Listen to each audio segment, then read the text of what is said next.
This story begins with our protagonist. Her name is Noah, and less than a year ago, she moved to London, which, for the moment, seems absolutely wonderful to her. She likes the weather, her studies, her job, but above all, she likes the guy she fell deeply in love with, something she never thought could actually happen to her. Nick is the typical bad boy your mother always warns you about, and your friends tell you to stay away from, but Noah couldn't be happier throwing her arms around him. The only problem is that Noah's mother had the bright idea to marry Nick's father, and now they were step-siblings sneaking off together into the corners of the house to kiss because they were totally unable to resist their great love. But Noah then tells us that the hardest part of finding true love is actually keeping it, formally kicking off this story. At that exact moment, Nick shows up in his car right behind her, and they have a short, pretty thrilling race throughout the villa, which Noah ends up winning because it seems she has much more courage than he does. Once they get to the house, Nick guides her through the rooms and tells her to chase him since he has a nice surprise for her. And at the end of the path, she finds a beautiful surprise party for her birthday, packed with all her friends and the people who love her. Even though Noah would really love for everyone to find out about her relationship with Nick, it would be too weird, so they have decided to keep everything an absolute secret. And to the world outside of their love, they are just simple step-siblings. That afternoon, Nick's best friend has something important to ask him. He is seriously thinking about marrying Jenna, but before doing that, he would like to get rid of all his outstanding debts, so he wagered his gym in an illegal race and needs him to be the main driver. But this must remain a complete secret between the two of them. Neither Noah nor Jenna can find out under any circumstances, since it would create way too much drama, and they would completely ruin their future plans. So Nick agrees to do it, but behind the girls' backs, since he had formally promised Noah that he would never get behind a wheel in a dangerous way ever again. A few minutes later, the whole family happily gathers to celebrate Noah's big achievements. Not only is it her birthday today, but she has also been accepted into Oxford, a prestigious university where she will surely end up with a very bright future. And furthermore, her parents have brought her a little gift. A new car, but it's not a Tesla or a Range Rover. It's a vintage Porsche with 500 horsepower, an authentic masterpiece of automotive art that Noah is completely fascinated by. After hearing the engine, Noah can't help but feel incredibly excited and sneaks off with Nick to a place far away from the house to kiss frantically. The next morning, they wake up together, and Nick has a nice parting gift for her, a necklace, so she thinks of him every single time he is far away. That morning, the two of them say the L word to each other for the very first time, and they couldn't be happier in their lives. Even though everything is a complete secret that the family cannot find out about, Noah asks him when they will finally tell their parents the truth, but Nick tells her it will be soon, since his father has been dealing with a lot of serious problems and is overwhelmed, and he doesn't want to add any more drama to the current family dynamic. A couple of days later, Noah finally arrives at Oxford, and Nick is patiently waiting for her with her car. He brought it so she could travel comfortably with her mother. The two behave appropriately for a good while, but after unloading all her belongings, Nick keeps the car key to have a perfect excuse to come back for a few minutes, which they make the absolute most of by kissing and touching each other quite a bit. However, as soon as he steps out of the apartment, he runs into Briar, an old acquaintance who turns out to be Noah's roommate, and the moment she finds out they are step-siblings, she pays her a quick visit with a bottle of wine to make sure they become best friends from now on. That night, both of them were drinking and having a great time at a college frat house, and Briar started asking her which of all the guys she liked. However, Noah assured her she was fine. In fact, she has a boyfriend and hasn't come looking for anyone else. The next day, Noah runs late to her first aerodynamics class, and because of that, she gets a few difficult questions from the professor. But it turns out the girl is brilliant and answers everything with confidence, just like another smart guy, whom we will meet later on. As soon as class is over, the guy introduces himself. His name is Michael, and before Noah arrived, he was the brightest student in the class, so this suggests that they might get along pretty well or end up being fierce rivals. It's up to her to decide. Michael manages to be very charming and, in fact, writes his phone number right in her book. Just in case, that night, Noah stays up talking to Nick on a video call and asks him to keep her company until she falls fast asleep. A few days later, Nick's father selects him to lead a new project for his big company. It's a new merger with a girl who has achieved an incredible technological breakthrough and is looking for a major corporation to handle the technology she created, which could be worth hundreds of millions. During the presentation, we can see that the girl is very nervous, but Nick shows himself to be quite kind and gives her the courage to answer the press without messing up, and that chemistry is noticeable from afar. So much so that even Noah herself gets uncomfortable. The face Noah makes and the bad attitude she adopts after seeing Nick being so overly familiar with the genius girl makes her mother realize everything that is going on, and she confronts her in the elevator to tell her they are step-siblings for God's sake, and that they will discuss this later. But she better put a definitive end to all of this, since her reaction isn't the one she should be worried about, but rather William's, Nick's strict father. A few days later, Noah is back at college, where Michael shows up once again to chat happily with them while they have a picnic on the lawn. And though Michael's intentions are pretty clear, Briar tells him that Noah has a boyfriend and they will meet him tonight, so he should join them, since she will be available to dance the night away. Right away, the scene cuts to that same night at the bar, where we see the guys sitting at a table when Nick arrives, and Briar pretends it's the first time they meet. But while Nick is buying the drinks, Briar approaches and he tries to confront her. He apologizes for how things ended, but asks her that she doesn't have to involve Noah in her revenge. Michael believes he still has some kind of chance with Noah, but Nick makes it very clear that he is wasting his time, as he immediately takes her off to the bathrooms, and both completely forget they are on an alleged double date. While the passionate step-siblings kiss desperately in the bathroom, there is absolutely nothing Michael or Briar can do to keep them apart. The next morning, Nick has to head back home and received an urgent message from his best friend, telling him that the race is on Sunday and to please not let him down. As for Noah, she is not very happy to find out that Nick and Sophia, the genius girl, are spending time together. Even if it's just about work, she doesn't like the idea at all. On Saturday, Sophia comes over to the villa to play tennis with the family and get to know a bit more about the people she is trusting with her life's big work. And knowing she will be so close to Nick, Noah can't resist and decides to travel a long couple of hours to be present. The chemistry Nick and Sophia have on the tennis court seems completely repulsive to Noah, who can't believe what she is seeing. They throw compliments at each other, hug, and the 10 minutes the match lasts are a total torture. And even more so when his father starts telling him over and over again that Sophia is a spectacular girl and that he should see her socially. After all, he doesn't have a girlfriend, and it would be very beneficial for everyone if Nick were to formally date her. That is the last straw for Noah, who firmly tells him that won't be possible since Nick already has a girlfriend, and it's her. William couldn't be more furious about all of this. If the public finds out, it would be a massive scandal and would very negatively affect the family business. But obviously, they didn't stop to think about that before acting, so he is going to lay down the law and explain clearly what is going to happen. If they refuse to end this relationship, then Nick will be fired immediately from the company and will never be able to work with his father again. Second, Noah will have to find a quick job to pay for her own tuition, since he does not plan on funding a life of luxury for someone who lied straight to his face. Nick tells her that they will have to hide again, fly under the radar for a while, and make them believe they broke up, and Noah agrees to that. But she asks him to spend more time together tonight. However, he tells her he can't, since he has an important commitment with the company tomorrow, though in reality, it's the dangerous race. But the next day, Jenna tells her the whole truth. Her friend Zach wrote to her about the race, and if their respective boyfriends told them they would be busy on the exact same day, then that must be for some strange reason, and there is only one way to find out. The guys are at an abandoned airbase where the race is just about to start, but Nick can't stop thinking about the family drama. Still, Zach begs him to please focus. He is risking everything he owns on this. A few seconds later, Cruz shows up, a pretty dangerous guy who will be his fierce rival this afternoon. He and Nick have unfinished business from the past, so this race should be extremely interesting. 10 seconds before the race begins, the girls show up, and Noah runs toward Nick's car to jump into the passenger seat and tell him that he had promised her he would never race again. However, it's already too late for her to get out of the car, and the only thing she can do is buckle her seatbelt because this is about to start. The start of the race is a complete disaster. Nick can't manage to focus because he is in the middle of a pure argument with Noah due to his lie, and he confesses to her that he did it for Lion. He has put everything he has on the line, and if he loses, he will lose the gym.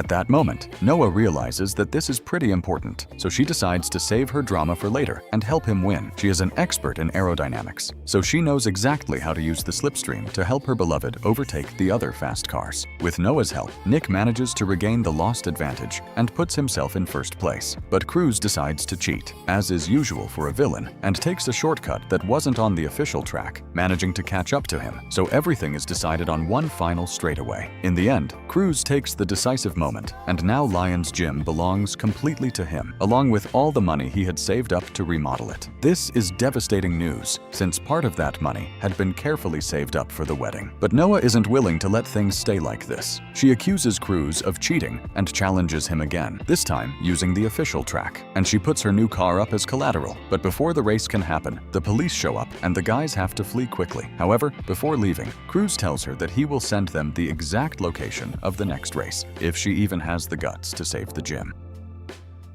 While the day of the race approaches, the kids go back to their normal lives. They told their parents they would end the relationship for good, but it was obvious that was a huge lie. And now William is forcing Nick to spend much more time with Sophia and has sent them on a business trip together. Nick assures her that there is nothing she should worry about. Sophia is just a work colleague, and she is well aware of that. But he would like Michael to also know he doesn't stand a chance with her, and Noah tells him she will take care of that soon. That afternoon, Nick and Sophia land from a private helicopter on a beautiful golf course, ready to meet with some major investors who will put up the money to keep their big project moving forward. At the same time that a 5-star dinner takes place where Nick and Sophia convince wealthy old men to give them more money, Noah and her friends throw themselves into a much wilder college party, packed with fun costumes, alcohol, and adrenaline. After securing the deal, Nick has a great excuse to empty out all the alcohol from the minibar, since he has finally managed to earn his father's respect, and that is something that motivates him to celebrate happily, and Sophia agrees with all of that. That night, when Michael tries to make a move on her, Noah makes it clear that she is happily in a relationship and that it won't happen. On the other hand, Nick and Sophia find themselves partying in the room, and the bottles from the minibar have begun to pile up dangerously. They also share a highly intense moment that was heading straight toward a kiss, but Nick respects Noah and backs off before anything else happens. Unfortunately, the combination of alcohol and music caused him to forget his promise, and he didn't call Noah like he had done every day. So the next morning, his phone was full of worried messages. Knowing that this won't be fixed with an apology over text, Nick decides to go to Oxford that very afternoon. But right before boarding the helicopter, his phone blows up with notifications of the photos Noah uploaded the night before, where she looks very happy and has Michael standing extremely close. The guy arrives at Oxford in a heartbeat, pressing the gas pedal all the way down, and when he finally knocks on the door of his girlfriend's room, Michael himself is the one who opens it. As expected, Nick tackles him right away and asks him what the hell he is doing in his girlfriend's room. But a few seconds later, he realizes that everyone is there: Briar, Jenna, and several friends. So nothing weird is going on, and it's not at all what he imagined. But that doesn't keep Nick from being furious, and he tells her they need to talk right away, seriously, without her friends eavesdropping at the door. So he takes Noah back to his private apartment. Once they are alone, Nick makes everything he's thinking crystal clear. He is extremely jealous of Michael and wants to smash his face in. He knows exactly how guys think, and that idiot is just waiting for the slightest opportunity to pounce on her, but he will never get it because Noah belongs only to him. Hearing Nick tell her that she is completely his makes Noah forget all about her previous anger, and the two go from screaming to kissing in a split second, ending up spending the afternoon together, wearing everything except their clothes. After this, Nick confesses that he already fixed Lion's financial problems. His father's big company will invest in a new gym, and he will get enough money to clear his debts. So Noah doesn't have to race against Cruz anymore, since that was something that worried him quite a bit. But judging by the look on Noah's face, it seems she really didn't want to cancel the race. Upon learning that Lion finally fixed all his problems, Jenna decides to get back with him and happily continue their relationship, so everything goes back to normal, at least for a while. The kids go back to classes. Michael keeps approaching Noah from Monday to Friday, but she no longer gives him false hints that she is available, and the weekends belong completely to Nick, who travels in absolute secrecy to spend time with her, until one afternoon, Briar comes back with something that Noah is not going to like at all. According to Nick, he didn't call her that night because he simply fell asleep, but on Sophia's social media, the clock clearly shows it was 2 in the morning, and they were drinking together, and the dates match up perfectly. As expected, Noah storms out furious, furious, and as soon as she is alone, she calls Nick to tell him that she knows everything and he'd better never lie to her again. So she gives him an ultimatum. Either he tells Sophia that he has a girlfriend, or she doesn't know where her anger will end up. That night, Noah is looking for a way to blow off some steam and takes her car out to have a little fun, heading over to the racing zone. And since Michael is such a good guy and is worried about her, he quickly jumps into the car to be her co-pilot. The first thing she does upon arriving is look for Cruz and challenge him to a race. At that moment, he calls a guy named Ronnie, who tells him that the plan is very simple. When she takes the lead, they will set the plan in motion, and he wants Nick to see everything that will happen.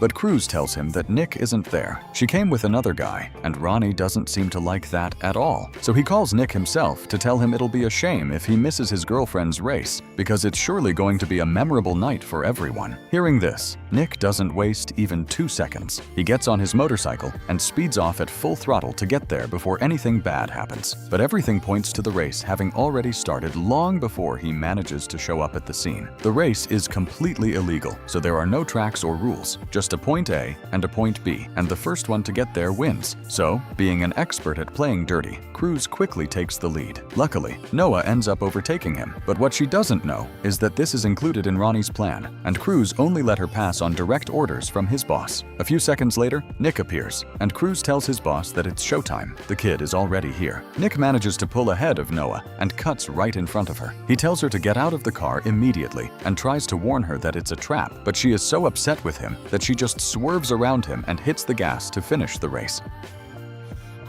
The only problem is that Cruz was an idiot to take the lead, and when Ronnie's henchmen heard a car approaching, they threw a spike strip onto the pavement, and Cruz drove directly over them, losing control of the car and having a spectacular accident. An accident that was meant for Noah, and now she knows perfectly well what Nick was trying to tell her. But him hiding the fact that Cruz works for Ronnie is something she cannot forgive, and she is already tired of all the little lies that end up hurting her so much. If he isn't willing to admit they are together in public and in front of everyone, then it's best they aren't together at all. Noah asks Nick to give her some time away. Both of them need it, especially for him to get his priorities straight. And as the guy storms off, he almost runs Michael over, a clear sign that he should back away or he'll end up with a smashed face. The following days are a battle of pride. Even though both pick up their phones, neither dares to press send. So every single hour that passes without hearing from each other is total torture. A few days later, news arrives about the grand reopening of the gym, and Lion tells Nick that Noah is coming, so maybe that is a great opportunity to fix everything. But the guy is pretty frustrated thinking that she has spent all these days close to Michael, whom he wishes he had in this ring to smash his face in once and for all. But during the reopening, everyone is all smiles, and Lion finally proposes to Jenna, so the moment is filled with happiness, and everyone forgets their problems for a while. But Noah and Nick can't talk because their strict parents are present, and let's remember, they told them they had left the relationship behind. 2 days later, Nick finally gives in and calls Noah, but the one who answers is Briar, another person who hates him, and she tells him that Noah can't come to the phone at this exact moment. And in the background, her laughter can be heard alongside Michael, who has finally started to gain a lot of ground. But in reality, those smiles were only temporary, since the rest of the day, Noah spent it locked in her room, crying under the covers, wondering why Nick hadn't called. And it was because Briar deleted her call log, and she never found out what he told her that same afternoon. Nick was pretty shaken up by what he heard in the background of the call, not so much by Briar's words because he knows perfectly well that she hates him, but by Noah's laughter, as she was being happy without him, and that afternoon we can see him at a bar, having a couple of stiff drinks. When Sophia shows up to argue about why he walked out of the important shareholders meeting that afternoon, Nick confesses to her that he had a girlfriend, and it was a semi-secret relationship because their parents didn't approve, but now maybe it's over. And worst of all, the company's 25th anniversary party is coming up, and she will surely attend with another guy. And he isn't wrong. At that moment, we can see Noah alongside Briar and Michael in a limousine, heading straight to the party. But what Nick doesn't know is that they are going strictly as friends, since she made it clear to Michael that nothing will happen between them. So following his gut, Nick decides he won't let her rub another guy in his face. And when Noah shows up at the party, the first thing she sees is a horde of photographers snapping pictures of Nick and Sophia together as the company's new big promises. In his acceptance speech, William couldn't be happier with the new couple, his son, the future president of Lester Enterprises, alongside the girl who will take their investments to a whole new level. To him, they are his dynamic duo, and he asks everyone present to raise their glasses in honor of the happy couple. After this, Noah starts drinking out of control, while Briar and Michael do everything they can to cheer her up. After a while of the kids getting caught up in that silly game of making each other jealous, Nick takes things to the extreme and kisses Sophia on the dance floor in front of everyone, and we can clearly hear the painful moment when Noah's heart shatters into pieces. For Noah, all of that is too much, and she heads quickly toward the door with her eyes full of tears when Nick shows up and asks her to talk. But this is when Briar reveals her true intentions and tells the truth. Nick was the guy who broke her heart, and now she has gotten her long-awaited revenge by destroying hers. Noah leaves the house heartbroken, and with the bitter truth that Briar manipulated her this whole time. They were never friends. Everything was a revenge plot on her part, and the only one who has been even somewhat sincere is Michael, whose hand she holds tightly at that moment. And as expected, after a few sweet words from Michael, he finally gets his way, and Noah accepts a passionate kiss that turns into another and another, until they end up spending the night together.